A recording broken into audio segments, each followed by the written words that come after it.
마태복음 19장 이후는 예수님의 공생의 마지막 6개월의 행적을 기록하고 있습니다. 예수님께서는 갈릴리 사역을 이제 마치고 요단 동편의 그 베레아 지방 그리고 또 유다 지방으로 이제 장소를 옮기십니다. 십자가 순환의 때가 점점 다가오고 있는 이때, 그 주님의 마지막 6개월이 시작이 되는 이 시점에서 우리가 볼 수 있는 것은 예수님의 흔들림 없는 모습입니다. 예수님은 순환이 가까우고 있지만 똑같습니다. 변함이 없습니다. 주님은 당황하지 않습니다. 끝까지 사명의 길을 걸어가십니다. 바라기는 우리도 예수님처럼 끝까지 의연하게 사명의 길을 걸어가기를 소망합니다. 우리에게 남은 삶이 얼마인지 알 수 없지만 분명한 것은 하루하루 우리의 마지막은 가까워 오고 있다는 것입니다. 오늘이 마지막일 수도 있습니다. 그러나 우리는 당황하지 말고 항상 변함없으셨던 우리 예수님을 바라보면서 십자가를 향하여 우리도 나아갈 수 있기를 바랍니다. 예수님의 이 후기 유대 사역이 시작이 될 때 오늘 말씀에 보니까 바리새인들과 이혼 논쟁을 하십니다. 3절 다시 읽어볼게요. 3절입니다. 시작.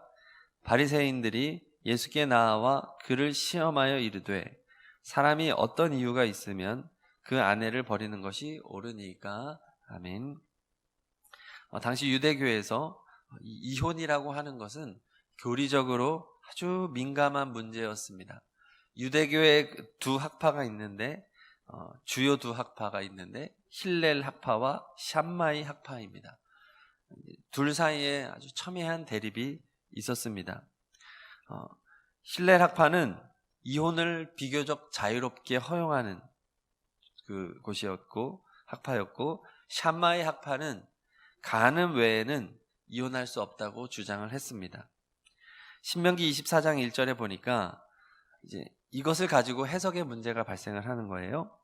아내를 취하여 데려온 후에 수치된 일이 발견이 되면 이혼 증서를 써주고 집에서 내어보내라, 이렇게 규정하고 있습니다. 그런데 이 수치되는 일, 이게 문제인 거예요. 수치되는 일이 뭔지를 어떻게 적용하냐는 거죠. 엄격한 샴마이 학파는 이 수치되는 일은 간음이다라고 엄격하게 제한을 한 겁니다. 간음 외에는 안 된다. 그런데 힐렐 학파는 광범위하게 적용을 하는 것입니다. 그래서 이혼을 자유롭게, 조금만 잘못해도 그것을 수치라고 해석을 하면 되니까요. 자신들도 답을 내리지 못하고 이렇게 계속해서 대립하고 있는 상황에서 예수님을 공경에 빠뜨리려는 의도를 가지고 오늘 질문을 하는 것입니다. 얼마나 어리석습니까? 지금 하나님의 아들 예수님이 있습니다. 세상을 구원할 그 주님이 눈앞에 있습니다. 그토록 기다려왔던 그 메시아가 앞에 있는데 그 주님을 어떻게 대하고 있습니까? 그 주님을 불편한 존재로, 구원자가 아닙니다. 주님을 불편하게 생각합니다. 바리새인들은 그저 자신들이 가지고 있었던 권위는, 그들은 전통에 절대적인 권위를 두었기 때문에 메시아가 필요 없는 것입니다. 사람의 가르침, 사람이 세운 전통, 사람이 세운 율법, 여기에 모든 비중을 두고 그것을 어떻게 해석하느냐, 그래서 자기들의 기득권을 가져가느냐, 이거에만 마음을 쓰다 보니까 구원자 예수님이 왔음에도 불구하고 그 예수님을 어떻게 하면 공경에 빠뜨릴까, 이 의도를 가지고 지금 질문하고 있는 것이죠. 결국 그릇된 고정관념에 사로잡혀서 신앙적인 편견을 가지고 진리는 배척하는 이들이 되어버린 것입니다. 이에 대하여, 이 이혼론에 대한 질문에 대하여 우리 주님이 아주 새로운 교훈을 주시지 않습니다. 아주 탁월한 해석을 하지 않습니다. 주님은 성경을 말씀해 주십니다. 원래 주어졌던 하나님의 말씀을 주십니다. 창세기 2장 24절의 말씀을 인용하고 있는 것이죠. 마태복음 19장 5절, 6절 다시 한번 읽겠습니다. 5절 6절 시작. 말씀하시기를 그러므로 사람이 그 부모를 떠나서 아내에게 합하여 그 둘이 한 몸이 될지니라 하신 것을 읽지 못하였느냐. 그런즉 이제 둘이 아니요 한 몸이니 그러므로 하나님이 짝지어 주신 것을 사람이 나누지 못할지니라 하시니 아멘. 다 아는 말씀을 얘기해 주고 있습니다. 너희 왜 이렇게 복잡하게 생각하냐? 성경에 이미 다 알려주지 않았느냐? 남녀 두 사람이 만나 부부가 되는 것은 하나님이 짝 지어주신 거다라고 결론을 내립니다. 부부가 어떤 동기로 결혼을 하게 되었든지 부부가 되었다면 하나님이 짝지어 주셨음을 믿고 서로 소중히 여기라는 것입니다. 존귀하게 대하라는 것입니다. 이것이 결혼의 원칙이죠. 그렇기 때문에 이혼이라고 하는 것은 자기 임의로 이루어질 수 있는 것이 아니다라고 주님은 말씀하시는 것입니다. 이혼을 하려고 마음먹은 사람은 어떻게든 이혼할 사유를 찾습니다. 그런데 주님은 그것이 아니라고 말을 하는 것이죠. 이혼을 하려고 마음먹으니까 자꾸 어떻게 하면 이혼을 할 수 있을까만 생각하는 것입니다. 그게 아니라는 것이에요. 왜 너희들은 이혼할 이유를 찾느냐? 사랑할 이유를 찾아야지. 부부가 서로 용서할 이유를 찾아야지. 하나님이 하나 되게 하시는 그것을 기억하고 어떻게 배우자를 소중히 여길지를 생각해야지. 왜 헤어질 생각만 하고 있느냐 말씀하는 것입니다. 그러자 바리새인들이 반박을 하는 것이죠. 신명기 24장 1절에서 모세가 뭐라고 했습니까? 아내를 기뻐하지 아니하거든 자기 집에서 내어보내라고 하지 않았습니까? 라고 반박을 합니다. 그런데요, 사실 이 모세의 율법은 이혼의 정당성을 제시하려는 목적이 아닙니다. 정반대입니다. 하나님께서는 모세를 통해서 이 규정을 주심으로 오히려 이혼을 억제하려고 했습니다. 그리고 상대적인 약자이자 피해자였던 여성을 보호하기 위해서 이렇게 말을 한 것이었습니다. 심지어 칼빈은 신명기 24장 1절의 이 모세의 율법, 아내를 기뻐하지 아니하거든 자기 집에서 내보내라, 이 율법은 이혼을 금지하는 명령이다, 이렇게까지 해석을 했습니다. 그런데 이혼의 정당성을 주장하려는 이들은 똑같은 구절을 가지고도 자기 마음대로 해석하는 것입니다. 이혼하고 싶으니까요. 자기 마음대로 버리고 싶으니까. 의도가 애초에 틀렸기 때문에 적용이 잘못된 것입니다.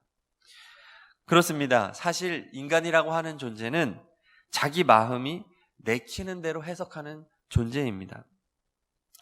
자기가 듣고 싶은 대로 들어요. 똑같이 세 명이 얘기했거든요. 근데 셋이 이해가 다 다른 거예요. 말한 사람의 의도가 있는데 들은 두 사람은 자기 식으로 들어요. 자기 식대로 오해해요. 대화를 했는데 결과는 오해예요. 왜 그렇습니까? 사람은 마음의 의도를 가지고 있기 때문입니다. 자기 마음대로 해석하고 싶어 하는 존재이기 때문입니다. 학창시절에 시험을 본 기억이 있을 것입니다. 그러면 예를 들어 수학이라고 가정하면 수학 과목에서 정말로 수학을 잘하는 학생은 무엇이 다른지 아십니까? 공식들이 있잖아요. 수학 공식들이 있는데 정말 수학을 잘하는 학생들은 공식의 원리를 이해하고 있습니다. 그러니까 이 공식이 대부분은 어떻게 하죠? 공식이라고 하는 것은 말 그대로 외우는 거라고 생각하죠. 공식은 그냥 딸딸딸 외우라는 거예요. 자, 그냥 외워. 무슨 암기 과목 외우듯이 야, 공식은 일단 외워. 이게 어떻게 됐는지 신경 쓰지 말고 일단 외워. 그리고 문제가 나왔을 때 그 공식에다가 어떻게 해요? 들이버, 그냥 갖다 대, 그냥. 그럼 뭐가 나와. 이런 식으로 푸는 게 보통인데 수학을 정말로 잘하는 학생들은 이 공식이 어떻게 나왔는지를 알고 있습니다. 어떻게 해서 이 공식이 생겨났는지. 그래서 이렇게 순수학문, 그러니까 예를 들어서 학창 시절에는 문제를 푸는 데 집중하지만 수학 교육과 제가 전공했는데 거기에 가서 공부하는 것은 이 원리를 배우는 거죠. 어떻게 이 원리가 나왔는지를 깊이 들어가는 것입니다. 더 논리적으로 그 사람이 더 높은 경지에 올라가는 것이죠. 그러니까 복잡한 수학 문제가 나올 때 단순히 공식만 알고 있는 학생들은 막 갖다 들이부어요. 이게 지금 여기 넣어야 되는 게 아닌데 내가 알고 있는 공식을 그냥 막 가져와요. 그리고 막 대입해요. 그러면 더 꼬이는 거죠. 그러면 그 학생은 너무 괴로워요. 차라리 모르면 찍고 쉬는데 내가 뭐를 알고는 있는데 적용점을 못 찾는 거죠. 그러면 못 푸는 거죠. 그런데 이 원리를 알고 있으면 꼬인 실타래를 하나씩 하나씩 풀어내듯이 원리로 접근을 하니까 문제를 찾아가는 거고 정답을 내는 것입니다. 출제자의 의도를 정확하게 파악하는 거죠. 자, 바리새인들은 지금 어떤 것입니까? 공식만 외우고 있는 거예요. 신명기 24장에 공식 있잖아요. 모세의 공식. 이 모세의 공식 제일 유명한 거. 이거 시험에 꼭 나는 거거든요. 그거 갖다가 대입해야 되는데 자기 맘 노력해가지고 열심히 대입을 하는데 답이 없는 거예요. 계속 싸우는 거예요. 지들끼리. 수학 빵점 맞는 애랑 30점 맞는 애 둘이서 싸우고 있는 거예요. 지금. 그래 답이 없는 거죠. 하나님의 의도를 모르기 때문이에요. 원리를 모르기 때문이에요. 똑똑한 척은 다 해요. 네. 그런데 다 모자라는 거예요. 결국은 60점이에요. 60점. 수음이 안 가했을 때 똑같이 가해요. 그냥 60점 맞는 애들이 그 밑에 애들 가르치고 있는 꼴인 거죠. 그러니까 우리 선생님 되시는 예수님, 우리 예수님 스승 되신 예수님께서 정확한 원리를 지금 설명하고 있는 것입니다. 성도 여러분, 혹시 모자란 학생처럼 살아가고 있지 않습니까? 애매하게 성경을 알고 있지 않습니까? 내 입맛대로 성경을 해석하고 있지 않습니까? 나름의 노력으로 살아가고 있지만 나의 욕심과 자기 의에 사로잡혀서 틀린 답을 정답인 양 살아가고 있지 않습니까? 날마다 우리 주님의 교훈을 받기를 소망합니다. 자, 이혼에 대해서 보충 설명을 하자면 어떤 상황에도 이혼은 절대로 안 된다. 그렇게 단정하기는 좀 어려울 것입니다. 본질은 잊지 말아야 합니다. 배우자를 소중히 여기고 존귀하게 대하는 것이죠. 사랑하려는 마음으로 참아주고 인내하는 것이 본질입니다. 그런데 상습적으로 이 폭력을 행사하는 경우라든지 또 그 폭력이 자녀들에게로 향한다든지 너무 심한 폭력이 자녀에게 향한다든지 또 기독교 신앙을 갖지 않은 사회에서 신앙을 가지려고 하는 자에게 굉장한 그런 억압들이 지속적으로 이루어진다든지 어떤 이런 심각한 상황에 대해서는 우리가 이혼을 또 고민해 볼 수도 있겠지요. 하지만 본질은 뭐냐? 결혼의 본질은 성경 창세기에 말했던 것처럼 하나님이 하나 되게 했으니 사람의 임의로 이혼할 수는 없다. 신중해야 된다. 이런 원칙을 우리는 또 가져야 될 것입니다. 또한 주님은 이제 오늘 말씀해 보니까 독신에 대해서도 교훈을 줍니다. 12절 다 함께 읽겠습니다. 12절 시작. 어머니의 태로부터 된 고자도 있고 사람이 만든 고자도 있고 천국을 위하여 스스로 된 고자도 있도다. 이 말을 받을 만한 자는 받을지어다. 아멘. 주님은 독신을 지금 보니까 부정적으로 말씀하지 않죠. 오히려 긍정적인 부분이 있다고 하십니다.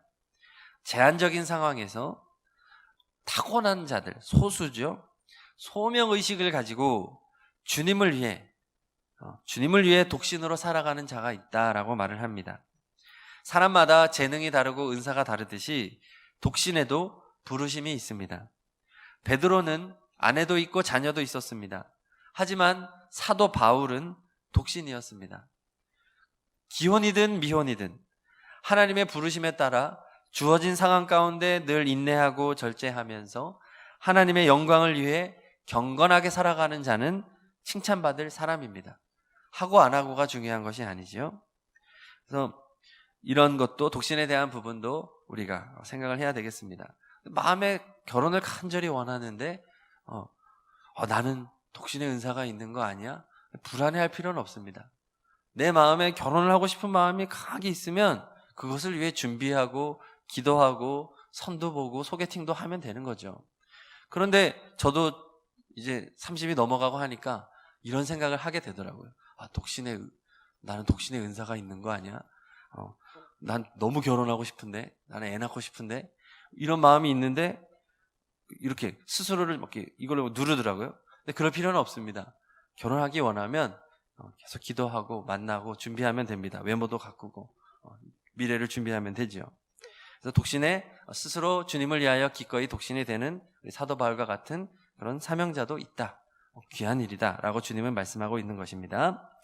자, 결혼과 이혼 또 독신, 굉장히 중요한 신앙의 주제입니다. 바른 성경적인 원리를 깊이 새기고 하나님의 의도를 잘 파악하기를 바랍니다. 내게 허락된 상황 가운데 오늘 말씀을 지혜롭게 받으시기를 바랍니다. 하나님의 뜻에 따라 순종하면서 하나님이 말하는 그런 본질, 그 의도를 잘 파악해서 계속해서 주님의 인도하심을 받으시기를 소망합니다. 자, 이 새벽에 말씀 붙잡고 기도하겠습니다. 예수님께서는 성경적인 원리를 알려주시는 분입니다.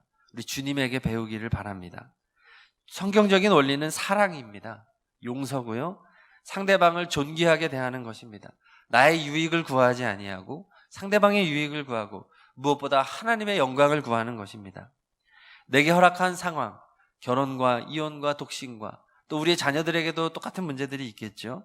이러한 문제들에 대하여 하나님의 뜻을 분별하게 하소서. 신앙적인 원리를 깨닫게 하여 주시고 주님의 마음으로 내게 허락된 삶의 환경 가운데 지혜롭게 판단하고 그리고 주님의 영광을 위하여 경건하게 사명으로 살아가는 우리가 되게 하옵소서. 기혼이든 미혼이든 주님 앞에서 살아가는 우리의 삶이 되게 하여 주옵소서. 우리 말씀 붙잡고 주여 한번 부르짖고 기도하시겠습니다. 주여, 하나님 아버지 감사합니다. 아버지 감사합니다. 하나님, 주님께서는 분명한 원리를 가르쳐 주십니다. 원칙을 알려주십니다. 이혼하기 위하여 어떻게든 변명거리를 찾는 그러한 게 아니라고 주님은 말씀하시고, 하나님이 짝지어준 부분은 자기의 힘으로 나눠지지 않는다고 주님은 말씀해 주셨습니다. 아버지 하나님, 성경이 알려주는 다른 원칙들을 깨닫게 하시고, 우리 성도님들 처한 각자의 상황이 있습니다. 결혼과 이혼과 독신과 이런 다른 상황 가운데 하나님의 의도를 잘 깨달아서 주어진 상황 가운데 그 성경적인 원리들을 잘 실천하면서 지혜롭게 생각하고 판단하고 또 선택할 수 있도록 은혜를 베풀어 주옵소서. 어려운 결혼 생활을 하고 있는 성도들이 있습니다. 하나님, 그것으로 인하여 갈등하고 있고 고민하고 있는 성도님들이 있습니다. 하나님, 불쌍히 여겨주시고 사랑의 능력을 허락하여 주시옵소서. 하나님께서 부부를 하나 되게 하신 그 목적을 깨달아 할 수 있으면 참을 수 있도록, 사랑으로 인내할 수 있도록 은혜를 베풀어 주시고 기다려줄 수 있도록 도와주시고 배우자의 부족한 부분을 채워줄 수 있는 그러한 우리들이 될 수 있도록 붙들어 주옵소서. 그러나 또 현실적으로 참 견디기 어려운 결혼 생활을 하고 있는 이들도 있습니다. 지혜롭게 생각하게 하소서. 하나님, 분별력을 주소서. 하나님의 뜻을 깨닫게 하시고, 하나님 아버지, 우리 임의로 판단하지 아니하도록 은혜를 베풀어 주시옵소서. 이혼을 하려는 마음으로 접근하지 않게 하시고, 아버지, 주님의 뜻을 더욱더 고민하고 주님이 인도하시는 길을 깨달을 수 있도록 도와주시옵소서. 또 우리의 또 독신의 그런 고민을 가지고 있는 이들이 있습니다. 우리 젊은이들도 있습니다. 하나님, 임의로 판단하지 않게 하여 주옵소서. 하나님의 영광을 위하여, 하나님의 사명을 위하여 아버지 하나님 선택하게 하시고, 행여나 그저 편하게 살려고 하는 목적이라고 한다면, 그런 잘못된 의도라고 한다면 버릴 수 있도록 도와주옵소서. 하나님, 축복된 결혼, 또 가정생활, 또 자녀 출산, 하나님이 세우신 이러한 자연의 순리를 저희들이 잘 깨닫게 하여 주시고 우리들의 삶 가운데 잘 적용할 수 있도록 도와주옵소서. 세상의 잘못된 가치, 세상의 잘못된 문화, 그런 거짓 교훈들에 흔들리지 않게 하시고 성경적인 기준, 성경적인 가치, 성경적인 목표를 가지고 살아가는 우리 모든 성도님들이 되게 하여 주옵소서. 예수 가정을 이루게 하여 주옵소서. 예수님이 다스리시고 주님이 말씀하시고 주님이 인도하시는 가정을 이루게 하여 주시옵소서. 안에 우리 삶 가운데 많은 주제들이 있습니다. 많은 고민들이 있습니다. 말씀으로 깨닫게 하여 주시옵소서.